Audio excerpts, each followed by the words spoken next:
TNPSC group 4 2022 கேட்கப்பட்ட கேள்வி. மாலதி மாலையை தொடுத்தாள். இது எவ்வகை வாக்கியம்? இது முதல்ல எந்த வகை வாக்கியம்னு கண்டுபிடிக்கணும்னா சப்ஜெக்ட் வெர்புன்னு சொல்லுவோம் இல்லையா, அதை பற்றி இப்போ நான் சொல்ல போகிறேன். மாலதின்றது சப்ஜெக்ட், அதாவது எழுவாய். மாலையை அது ஆப்ஜெக்ட். அடுத்தது தொடுத்தாள், அது வெர்பு. இப்போ பார்த்தீங்கன்னா வார்த்தை எழுவாயாக இருந்தால் அது செய்வினை வாக்கியம். அதான்.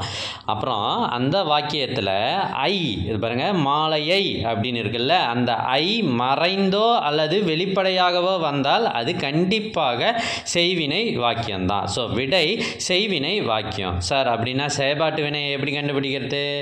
அந்த வாக்கியத்தில் ஆப்ஜெக்ட் முதல்ல வந்தா, பயனிலை முதல்ல வந்தா அது செயல்பாட்டு வினை வாக்கியம். அடுத்தது அதில் ஆல் என்ற உருபு ஒளிந்தோ வெளிப்படையாகவோ வந்தால் அது செயல்பாட்டு வினை வாக்கியம்.